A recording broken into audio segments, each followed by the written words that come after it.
तो बच्चों आज आप लोगों के लिए क्लास 10th का भूगोल का पहला चैप्टर लेके आए बच्चों।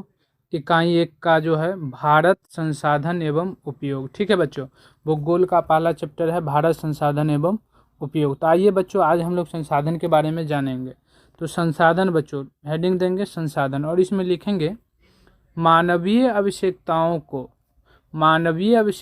को पूरा करने वाले सभी जीव जंतु। मानवीय आवश्यकताओं को पूरा करने वाले सभी जीव जंतु, वस्तुएं एवं पदार्थ संसाधन है बच्चों। मानवीय आवश्यकताओं को पूरा करने वाले सभी जीव जंतु, वस्तुएं एवं पदार्थ संसाधन है। जैसे भूमि, जल, वायु, पेड़ पौधा, खनिज पदार्थ इत्यादि सभी बच्चों संसाधन है। संसाधन बच्चों ऐसे भी बोल सकते हैं उपयोग में आने वाली सभी वस्तुएं संसाधन है ना बच्चों। उपयोग में आने वाली सभी वस्तुएं संसाधन है। ठीक है बच्चों, आइए देखते हैं, इसका पॉइंट देकर लिख लेंगे। उपयोग में आने वाली सभी वस्तुएं संसाधन है। उपयोग में हम अपने दैनिक जीवन में बच्चों जो भी चीज़ों का उपयोग करते हैं सभी चीज़ें क्या है बच्चों, संसाधन है। अगला है बच्चों संसाधन भौतिक और जैविक दोनों हो सकते हैं। संसाधन भौतिक और जैविक दोनों हो सकते हैं बच्चों। तो भूमि, मृदा, जल एवं खनिज भौतिक संसाधन है बच्चों। भूमि, मृदा, जल एवं खनिज भौतिक संसाधन है। तथा देखते हैं बच्चों, तथा वनस्पति, वन्य जीव तथा जलीय जीव जैविक संसाधन है। ठीक है बच्चों, याद रखेंगे भूमि, मृदा, जल एवं खनिज भौतिक संसाधन है तथा वनस्पति, वन्य जीव तथा जलीय जीव जैविक संसाधन। आइए आगे देखते हैं, कहता है बच्चों भौतिक एवं जैविक दोनों पदार्थ तकनीक के सहारे ही जीवन उपयोगी हो पाते हैं। भौतिक एवं जैविक दोनों पदार्थ तकनीक के सहारे ही जो है बच्चों जीवन उपयोगी हो पाते हैं। ठीक है बच्चों, इसी के संदर्भ में बच्चों वस्तुतः संसाधन का अर्थ बहुत ही व्यापक है। यह बातें जिमरमैन ने कहा था कि बच्चों लिखेंगे इसका, भूगोलविद जिमरमैन ने ठीक ही कहा था। क्या कहा था बच्चों, कि संसाधन होते नहीं बनते हैं। किसने कहा था बच्चों, संसाधन होते नहीं बनते हैं? तो यह बातें जो है बच्चों जिमरमैन ने कहा था। आगे देखो बच्चों, कहता है वर्तमान परिवेश में सेवा को भी क्या कहा गया है बच्चों, वर्तमान परिवेश में सेवा को भी संसाधन माना गया है। वर्तमान परिवेश में सेवा को भी संसाधन माना गया है। आगे है बच्चों मानव भी स्वयं क्या है बच्चों, मानव भी स्वयं संसाधन है। मानव भी स्वयं एक संसाधन है। आगे देखते हैं बच्चों, संसाधन किसी भी देश का आर्थिक सामाजिक मेरुदंड होता है। संसाधन किसी भी देश का आर्थिक सामाजिक मेरुदंड होता है। इसी में देखो बच्चों जापान देश प्राकृतिक संसाधनों में अत्यंत विपन्न है। जापान एक ऐसा देश है बच्चों जहाँ पे प्राकृतिक साधनों की बहुत ही कमी है। आगे देखते हैं, अब आता है बच्चों संसाधनों का वर्गीकरण। संसाधनों का वर्गीकरण, तो देखो बच्चों संसाधनों के वर्गीकरण के निम्नलिखित आधार हैं। संसाधनों के वर्गीकरण के निम्नलिखित आधार हैं। इसे कई भागों में बांटा गया है बच्चों, संसाधन को कई भागों में बांटा गया है।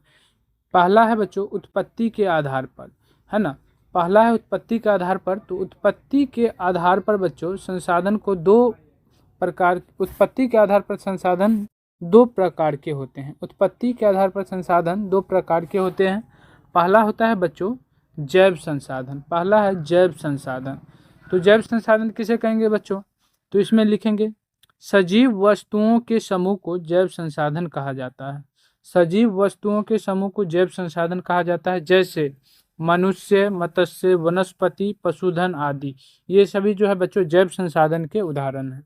और दूसरा है बच्चों अजैव संसाधन। इसमें लिखेंगे बच्चों निर्जीव वस्तुओं के समूह को अजैव संसाधन कहा जाता है।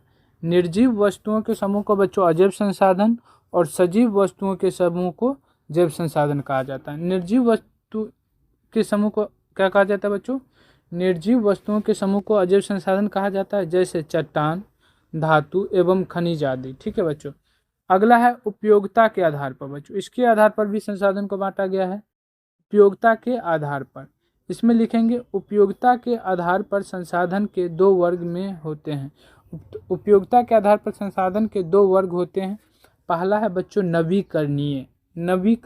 तो इसमें लिखेंगे बच्चों वैसे संसाधन जिन्हें भौतिक, रासायनिक या यांत्रिक प्रक्रिया द्वारा पुनः प्राप्त किया जा सकता है उसे नवीकरणीय संसाधन कहते हैं।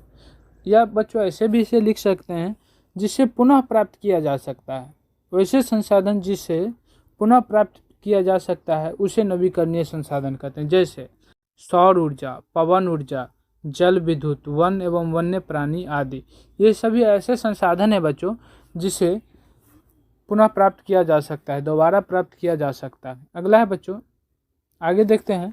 कहता है बच्चों, नवीकरणीय संसाधन दो प्रकार के होते हैं। नवीकरणीय संसाधन दो प्रकार के होते हैं।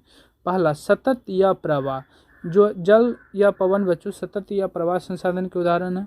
जैव संसाधन, वन और वन्य जीव जो है बच्चों जैव संसाधन के उदाहरण है। आगे आते हैं, दूसरा है अनवीकरणीय संसाधन। अनवीकरणीय संसाधन में लिखेंगे बच्चों, वैसे संसाधन जिन्हें नवीकृत या पुनः प्राप्त नहीं किया जा सकता है ना बच्चों। वैसे संसाधन जिन्हें नवीकृत या पुनः प्राप्त नहीं किया जा सकता है अनवीकरणीय संसाधन कहलाता है। या इसे ऐसे भी लिख सकते हैं बच्चों, वैसे संसाधन जिसे पुनः प्राप्त नहीं किया जा सकता है, एक बार उपयोग करने के बाद दोबारा उपयोग नहीं किया जा सकता है, उसे जो है बच्चों अनवीकरणीय संसाधन कहते हैं। जैसे देख लो बच्चों, जैसे होता है जीवाश्म ईंधन, इसके अंतर्गत कोयला, खनिज तेल आदि आते हैं। ठीक है बच्चों। अब आता है स्वामित्व के आधार पर बच्चों। स्वामित्व के आधार पर भी संसाधन के कई वर्गों में बांटा गया है। आइए देखते हैं। स्वामित्व के आधार पर संसाधन के 4 प्रकार हो सकते हैं बच्चों। स्वामित्व के आधार पर संसाधन के 4 प्रकार हो सकते हैं। पहला है बच्चों आपका, है ना, पहला है बच्चों आपका व्यक्तिगत संसाधन। पहला है आपका व्यक्तिगत संसाधन, दूसरा हो जाएगा आपका बच्चों सामुदायिक संसाधन, और तीसरा हो जाएगा राष्ट्रीय संसाधन, और चौथा हो जाएगा अंतर्राष्ट्रीय संसाधन। ठीक है बच्चों। तो पहले हम लोग देखते हैं बच्चों व्यक्तिगत संसाधन। इसमें लिखेंगे ऐसे संसाधन जो किसी खास व्यक्ति के अधिकार क्षेत्र में होता है। ऐसे संसाधन जो किसी खास व्यक्ति के अधिकार क्षेत्र में होता है उसे व्यक्तिगत संसाधन या निजी संसाधन कहते हैं। ठीक है बच्चों। ऐसे संसाधन जो किसी खास व्यक्ति के अधिकार क्षेत्र में होता है उसे व्यक्तिगत या निजी संसाधन कहते हैं। जैसे बच्चों भूखंड, मकान, बाग बगीचा, कुआं आदि, है ना बच्चों। इस सब पर जो है व्यक्ति का अधिकार होता है, जो निजी होता है बच्चों, है ना। अब आता है बच्चों सामुदायिक संसाधन। दूसरा है आपका बच्चों सामुदायिक संसाधन। इसमें लिखेंगे वैसे संसाधन जिस पर किसी खास समुदाय का अधिकार होता है। वैसे संसाधन जिस पर किसी खास समुदाय का अधिकार होता है उसे सामुदायिक संसाधन कहते हैं। जैसे मंदिर, मस्जिद, सामुदायिक भवन, शमशान आदि, ये सब जो है बच्चों सामुदायिक संसाधन। ठीक है। तीसरा है बच्चों आपका राष्ट्रीय संसाधन। तीसरा है राष्ट्रीय संसाधन। इसमें लिखेंगे बच्चों किसी देश या राष्ट्र के अंदर सभी प्रकार के उपलब्ध संसाधन को राष्ट्रीय संसाधन कहा जाता है। किसी देश या राष्ट्र के अंदर सभी प्रकार के उपलब्ध संसाधन को राष्ट्रीय संसाधन कहा जाता है।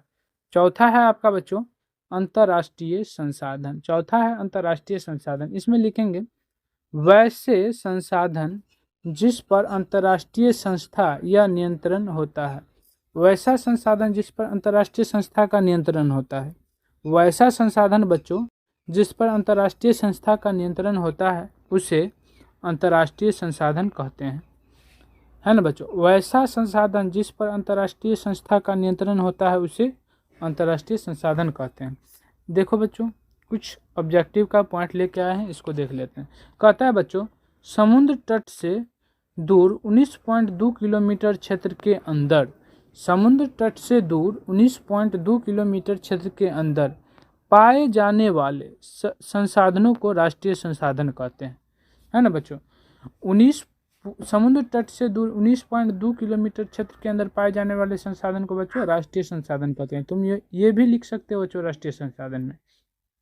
अगला है बच्चों 19.2 किलोमीटर से 200 किलोमीटर तक का क्षेत्र अपवर्जक आर्थिक क्षेत्र कहलाता है। 19.2 किलोमीटर से 200 किलोमीटर तक का क्षेत्र अपवर्जक आर्थिक क्षेत्र कहलाता है बच्चों। आगे देखते हैं बच्चों। कहता है बच्चों किसी देश की तट रेखा से 200 किलोमीटर की दूरी तक का क्षेत्र अपवर्जक आर्थिक क्षेत्र के नाम से जाना जाता है। किसी देश की तटरेखा से 200 किलोमीटर की दूरी तक का क्षेत्र अपवर्जक आर्थिक क्षेत्र के नाम से जाना जाता है। और बच्चों इसका डी जो है विकास की स्थिति के आधार पर, आइए इसके आधार पर जानते हैं बच्चों। विकास की स्थिति के आधार पर बच्चों, इसके आधार पर भी बच्चों संसाधन को जो है 4 भागों में बांटा गया है। इसके आधार पर संसाधन को 4 वर्गों में वर्गीकृत किया जाता है। ठीक है बच्चों, पहला है संभावी संसाधन। पहला है बच्चों संभावी संसाधन। इसमें लिखेंगे बच्चों ऐसे संसाधन जिसका उपयोग भविष्य में की जाने की संभावना हो उसे संभावी संसाधन कहते हैं। जैसे हिमालय क्षेत्र का खनिज, राजस्थान एवं गुजरात क्षेत्र में पवन और सौर ऊर्जा। ठीक है बच्चों, अब आता है विकसित संसाधन।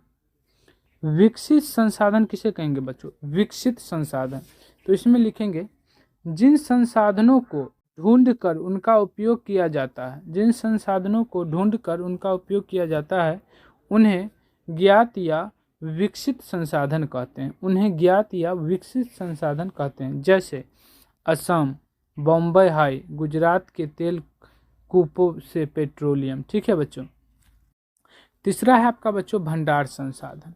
भंडार संसाधन में बच्चों लिखेंगे जो संसाधन किसी विशेष क्षेत्र में मौजूद हो तथा मानव की आवश्यकताओं की पूर्ति करने में सक्षम हो, परंतु उपयुक्त प्रौद्योगिकी के अभाव में उनका उपयोग नहीं हो रहा हो, उन्हें भंडार संसाधन कहते हैं। जो संसाधन किसी विशेष क्षेत्र में मौजूद हो तथा मानव की आवश्यकताओं की पूर्ति करने में सक्षम हो, परंतु उपयुक्त प्रौद्योगिकी के अभाव में उनका उपयोग नहीं हो रहा हो, उन्हें भंडार संसाधन कहते हैं। ठीक है बच्चों, आपका चौथा है बच्चों, चौथा देखते हैं। चौथा है बच्चों संचित कोष संसाधन। इसमें लिखेंगे ऐसे संसाधन जिसे उपलब्ध तकनीक के आधार पर प्रयोग में लाया जा सकता है उसे संचित कोष संसाधन कहते हैं। यह भविष्य की पूंजी है। ठीक है बच्चों, कुछ पॉइंट है इसको देख लेते हैं बच्चों। गुजरात के भुज में सौर ऊर्जा का आधुनिक उपकरण बड़े स्तर पर लगाया जा रहा है। गुजरात के भुज में सौर ऊर्जा का आधुनिक उपकरण बड़े स्तर पर लगाया जा रहा है। अब आता है बच्चों संसाधन नियोजन। संसाधन नियोजन देखते हैं बच्चों, हम लोग देखते हैं अब संसाधन नियोजन। तो देखो बच्चों संसाधन नियोजन, संसाधन नियोजन है बच्चों, इसमें लिखेंगे संसाधन का विवेकपूर्ण उपयोग। संसाधन का विवेकपूर्ण उपयोग करना संसाधन नियोजन कहलाता है। संसाधन का विवेकपूर्ण उपयोग करना संसाधन नियोजन कहलाता है। ठीक है बच्चों, संसाधन नियोजन किसी भी राष्ट्र का विकास के लिए आवश्यक होता है। संसाधन नियोजन किसी भी राष्ट्र का विकास के लिए आवश्यक होता है। देखो बच्चों इसका पॉइंट है राजस्थान में सौर ऊर्जा के साथ साथ पवन ऊर्जा की प्रचुरता है। राजस्थान में सौर ऊर्जा के साथ साथ पवन ऊर्जा की प्रचुरता है, परंतु यह राज्य जल संसाधन की दृष्टि से अति निर्धन है ना बच्चों। यहाँ से ऑब्जेक्टिव पूछे जा सकते हैं कि राजस्थान में किस संसाधन की निर्धनता है, मतलब किस संसाधन की कमी है बच्चों। राजस्थान में किस संसाधन की कमी है, तो राजस्थान में जो है बच्चों जल संसाधन की कमी है। ठीक है बच्चों, या ऐसे पूछ देगा कि राजस्थान में किस संसाधन की प्रचुरता है, तो राजस्थान में बच्चों सौर ऊर्जा और पवन ऊर्जा की प्रचुरता है। आइए अगला पॉइंट देखते हैं बच्चों। अगला है बच्चों अरुणाचल प्रदेश में जल संसाधन प्रचुर मात्रा में उपलब्ध है। पूछेगा कि बच्चों जल संसाधन प्रचुर मात्रा में उपलब्ध है तो अरुणाचल प्रदेश में। ठीक है बच्चों, अब आता है संसाधन का संरक्षण। ठीक है बच्चों, संसाधन का संरक्षण, इसका लिखेंगे बच्चों संसाधनों का नियोजित एवं विवेकपूर्ण उपयोग करना संसाधन संरक्षण कहलाता है। संसाधनों का नियोजित एवं विवेकपूर्ण उपयोग करना संसाधन संरक्षण कहलाता है। इसी के संदर्भ में बच्चों महात्मा गांधी का कहना था कि हमारे पास पेट भरने के लिए बहुत कुछ है लेकिन पेटी भरने के लिए नहीं। तो बच्चों यहाँ से पूछे गए हैं कई बार कि किसने कहा था कि हमारे पास पेट भरने के लिए बहुत कुछ है लेकिन पेटी भरने के लिए नहीं। तो बच्चों यह बातें महात्मा गांधी ने कही थी। अगला है बच्चों पूछेगा कि बच्चा मेघा पाटेकर का संबंध है, तो इसका संबंध है बच्चों नर्मदा बचाओ अभियान से। सुंदरलाल बहुगुणा का संबंध है बच्चों चिपको आंदोलन से। पूछे जाते हैं ऑब्जेक्टिव बच्चों, कई बार पूछे गए हैं। संदीप पांडे का संबंध है बच्चों वर्षा जल संचय कर कृषि भूमि का विस्तार से। कहता है बच्चों 1968 ईस्वी में क्लब ऑफ रोम संसाधन संरक्षण की वकालत की थी।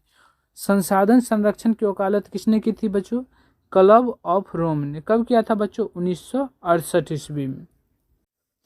यहीं से बच्चों प्राकृतिक संसाधनों के संरक्षण के लिए कौन सा कन्वेंशन हुआ था बच्चों? अफ्रीकी कन्वेंशन। कब हुआ था बच्चों? तो 1968 में हुआ था। ठीक है बच्चों, आगे देखते हैं।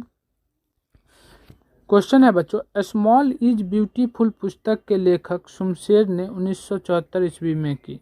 तो बच्चों यहाँ से पूछे जाते हैं कि स्मॉल इज ब्यूटीफुल पुस्तक के लेखक कौन है? स्मॉल इज ब्यूटीफुल पुस्तक के लेखक कौन है बच्चों? शुमशेर है। कौन है बच्चों? शुमशेर। यह पुस्तक कब लिखी गई थी? तो 1974 में लिखी गई थी। ठीक है बच्चों, आगे कहते हैं स्मॉल इज ब्यूटीफुल पुस्तक में संसाधन संरक्षण से संबंधित गांधी जी के विचार प्रकाशित हैं। यहाँ से भी ऑब्जेक्टिव बनते हैं बच्चों, पूछे जाते हैं कि स्मॉल इज ब्यूटीफुल पुस्तक में संसाधन संरक्षण से संबंधित किसके विचार प्रकाशित हैं? किसके विचार प्रकाशित है? तो यह विचार जो है गांधी जी के विचार प्रकाशित हैं। आगे कहता है बच्चों हमारा साझा भविष्य, हमारा साझा भविष्य नामक रिपोर्ट, हमारा साझा भविष्य नामक रिपोर्ट 1987 में ब्रुंडलैंड आयोग द्वारा प्रस्तुत की गई। ठीक है बच्चों, हमारा साझा भविष्य किसके द्वारा प्रस्तुत किया गया था बच्चों? ब्रुंडलैंड आयोग द्वारा। कब किया गया था? 1987 में। आगे देखते हैं बच्चों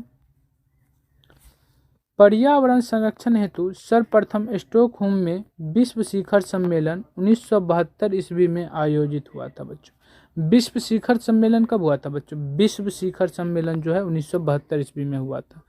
यह जो है बच्चों कहाँ हुआ था? स्टॉकहोम में हुआ था बच्चों। ठीक है, उसी के बाद से बच्चों जो है प्रति वर्ष 5 जून को जो है बच्चों पर्यावरण दिवस मनाया जाता है। प्रति वर्ष 5 जून को क्या मनाया जाता है बच्चों? पर्यावरण दिवस। अब आता है बच्चों डाकुओं की अर्थव्यवस्था। डाकुओं की अर्थव्यवस्था। ठीक है बच्चों, इसमें लिखेंगे बच्चों मानव और तकनीक की शोषणात्मक दोहन प्रवृत्ति डाकुओं की अर्थव्यवस्था कही जाती है। मानव और तकनीक की शोषणात्मक दोहन प्रवृत्ति डाकुओं की अर्थव्यवस्था कही जाती है। ठीक है बच्चों, अब आता है बच्चों सतत विकास। तो इसमें लिखेंगे बच्चों सतत विकास में पर्यावरण को बिना क्षति किए, पर्यावरण को बिना क्षति किए भविष्य की आवश्यकताओं को मद्देनजर वर्तमान विकास को कायम रखा जा सकता है। ऐसी धारणा ही सतत विकास कही जाती है। पर्यावरण को बिना क्षति पहुंचाए बच्चों, पर्यावरण को बिना क्षति पहुंचाए भविष्य की आवश्यकताओं को भी ध्यान में रखकर, है ना बच्चों, भविष्य की आवश्यकताओं को भी ध्यान में रखकर वर्तमान विकास को कायम रखा जा सकता है। ऐसी धारणा ही क्या कहलाती है बच्चों? सतत विकास कही जाती है। आगे देखते हैं बच्चों, अब आता है प्रथम पृथ्वी सम्मेलन बच्चों। प्रथम पृथ्वी सम्मेलन, प्रथम पृथ्वी सम्मेलन में लिखेंगे बच्चों प्रथम पृथ्वी सम्मेलन जो है ना बच्चों, प्रथम पृथ्वी सम्मेलन का आयोजन 3 से 14 जून 1992 को रियो डी जनेरो जो ब्राज़ील में है बच्चों किया गया, है ना बच्चों। प्रथम पृथ्वी सम्मेलन कब हुआ था बच्चों? 3 से 14 जून 1992 को। कहाँ हुआ था बच्चों? ब्राज़ील में या रियो डी जेनेरो में, याद रखेंगे, जिसमें लगभग 178 प्रतिनिधियों ने भाग लिया। ठीक है बच्चों, इसमें लगभग 178 प्रतिनिधियों ने भाग लिया। इस सम्मेलन में बच्चों ग्लोबल वार्मिंग, है ना बच्चों, इस सम्मेलन में ग्लोबल वार्मिंग वन संरक्षण, जैव विविधता कार्यक्रम 21 एवं रियो घोषणा पत्र पर समझौता किया गया। ठीक बच्चों, यहाँ से भी कई ऑब्जेक्टिव पूछे जाते हैं। आते हैं बच्चों द्वितीय पृथ्वी सम्मेलन पर। द्वितीय पृथ्वी सम्मेलन, इसमें लिखेंगे बच्चों द्वितीय पृथ्वी सम्मेलन का आयोजन 23 से 27 जून 1987 को न्यूयॉर्क में हुआ। इसे +5 सम्मेलन भी कहा जाता है। तो द्वितीय पृथ्वी सम्मेलन कब हुआ था बच्चों? 23 से 27 जून 1997 को। द्वितीय पृथ्वी सम्मेलन कहाँ हुआ था बच्चों? तो न्यूयॉर्क में हुआ था द्वितीय पृथ्वी सम्मेलन। किस द्वितीय पृथ्वी सम्मेलन को और किस नाम से जाना जाता है बच्चों? तो +5 सम्मेलन के नाम से जाना जाता है। अब आता है बच्चों तृतीय पृथ्वी सम्मेलन। तृतीय पृथ्वी सम्मेलन, इसमें लिखेंगे बच्चों, तृतीय पृथ्वी सम्मेलन का आयोजन 26 अगस्त 4 दिसंबर 2002 में जोहान्सबर्ग में आयोजित हुआ। तृतीय पृथ्वी सम्मेलन का आयोजन 26 अगस्त 4 दिसंबर 2002 में जोहान्सबर्ग में आयोजित हुआ। इस सम्मेलन में विभिन्न देशों से लगभग 2000 प्रतिनिधियों ने भाग लिया, है ना बच्चों।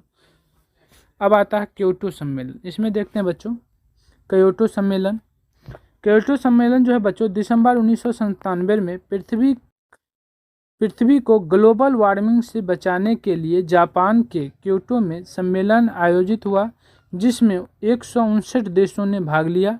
इस सम्मेलन को विश्व पर्यावरण या ग्रीन हाउस सम्मेलन भी कहते हैं। ठीक है बच्चों, दिसंबर 1997 जो है बच्चों, दिसंबर 1997 में जो है बच्चों क्योटो सम्मेलन हुआ था, पृथ्वी को ग्लोबल वार्मिंग से बचाने के लिए, है ना। कहाँ हुआ था बच्चों? जापान के क्योटो में हुआ था। इसमें कितने देश भाग लिए थे बच्चों? तो इसमें 159 देशों ने भाग लिया था। और क्योटो सम्मेलन को जो है बच्चों विश्व पर्यावरण या ग्रीन हाउस सम्मेलन भी कहते हैं। ठीक है बच्चों, आइए अगला देखते हैं। द्वितीय पृथ्वी सम्मेलन बच्चों क्या है? द्वितीय पृथ्वी सम्मेलन जो है बच्चों 5 वर्ष बाद हुआ। तृतीय पृथ्वी सम्मेलन 10 वर्ष बाद हुआ। और क्योटो प्रोटोकॉल के अंतर्गत 6 गैसों का शामिल किया गया है बच्चों, जिसमें CO2, मीथेन, N2O, HFC, पर फ्लूरोकार्बन, सल्फर हेक्सा क्लोराइड। ठीक है बच्चों, तो आप लोग बच्चों जो है अच्छे से इसको लिख लेंगे, है ना बच्चों। तो बच्चों वीडियो अगर अच्छा लगा हो तो अपने दोस्तों को शेयर करें और चैनल को लाइक सब्सक्राइब जरूर करें बच्चों। जय हिंद बच्चों।